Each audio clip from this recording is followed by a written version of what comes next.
I didn't make art for a long time, in that I didn't think what I was doing was art. I did art in school, did some drawings and paintings, and I've always drawn maps, but to me that was just something I did. I didn't consider it art until much later in life.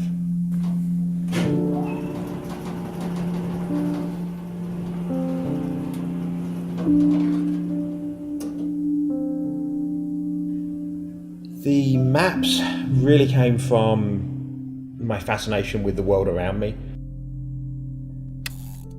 I had paper and pens, so I just made up something that represented what I'd seen on the way down to the coast. So I wasn't recreating what I saw, but I just drew a fictional map based on what I'd seen. So this is the oldest map I still have. So this is from when I was 8. I definitely look at the world differently than other people. Not everyone, but for the vast majority of people, when I'm traveling, I see things and I'm paying attention to small things because I'm looking at them. Oh, how would I represent that on a map? A geography teacher suggested I apply to be a cartographer. That's where her husband had worked, and I thought, I'm not sure if that's a good idea, but in that geography class, it was one of the only times in my shyness in school that I was pushy. I was doing a map class, so we actually were taught about maps, and we had to learn the legend of an Ordnance Survey map. So all these features and the complexity of how to read a map. And she said, we're going to study the legend. And for some reason, I said, I already know the legend, which I didn't speak out in school, so that was bizarre. And she said, well, no one knows all the legend. So she gave me a challenge. She said, if you can draw a map in this class that has every feature from the legend in that map, then you'll get an A and you don't have to do the rest of the class. And I did. So that was what made her think I should be a cartographer, because I had already studied maps. Did I consider other professions? Yes. Did I really think it through? No. But looking back, it was obvious I should have been a cartographer. And started drawing maps when I was 5. And then on the back, there's football scores of, actually, wow, I didn't even see that. Addlestone, where we lived, Aberfan, where I was born, and Falkirk, where my sister was born. Apparently they're playing each other in this fictional league. So I didn't waste paper. I would do very detailed, so you do a map of a city, and then you do the railways of that city, and then you do the roads of that city. And why am I in the US? Well, I met a girl. She encouraged me to paint, so we sat and painted some watercolours, and I teased her because she got annoyed with me because I hadn't painted in years and I just made something up, and she thought it was far too good to have just made up off the top of my head. But I was just quicker. I don't think it was better. So she wasn't painting, but she encouraged me certainly to take up art again. I was still drawing the maps, but that wasn't art at the time. But I'd sit in airports with my map or a piece of wood and I'd be making up places. That was instead of reading books all the time, or instead of doodling or sketching, I would make up places. And at one airport, flight delay, sitting there drawing, a gentleman sat next to me just looked over and said, is that a known art form? And I said yes. And I don't know why, because up until that point I would have just said no, it's just something I do. But I stopped and I thought, it is an art form. Someone else appreciated it and saw it, and then I was encouraged by other people to enter the Montesano Art Show in Huntsville, and I found I was really surprised people liked what I was doing. I love to create my maps in Lowe Mill. Lowe Mill was my studio.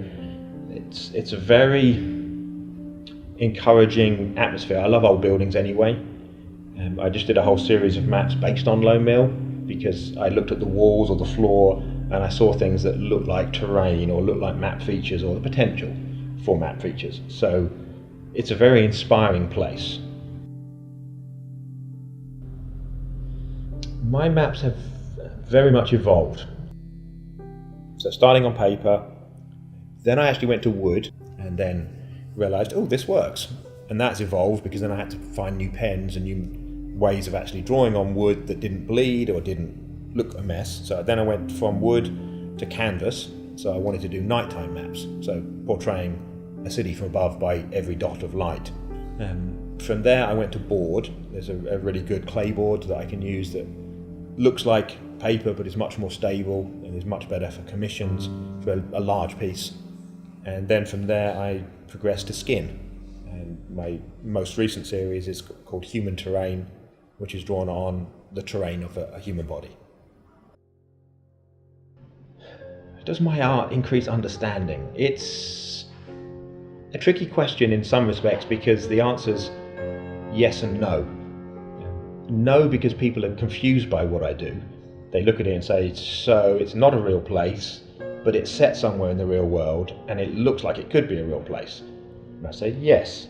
So why'd you do that? So there's a confusion around it. But there's the other side, which is a lot of people who might not have understood how maps work.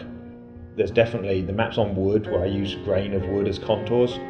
People don't necessarily understand contours, but they might understand a topographic map or a hiking map. So in that respect, there's definitely a greater understanding of actual cartography and mapping and how it works. And I think there's a greater understanding of how weird my brain is. I get challenged as to what's going on in my mind, what am I thinking, why do I do what I do? And I think from that point of view, once people understand the depth of research I do to places that I've never been so I can make them realistic, the study that I do into the languages that I'm going to be using, the imagination that I create places from, people are confused, but then they really get the imaginative side and the creative side. In some respects, my art is timeless in that it's representing a place that could be real. I've had people joke that in 100 years someone's going to get one of my maps and try and figure out where it really is because there's no knowledge, I don't write on it, it's fictional. It's just a portrayal of. So in that respect, they're timeless because they are a historical document. I mean, they might be real maps, fake places, but then is the Turin Shroud real? It's timeless in that it's a document of something, whether it's of its age that it's stated to be, who knows.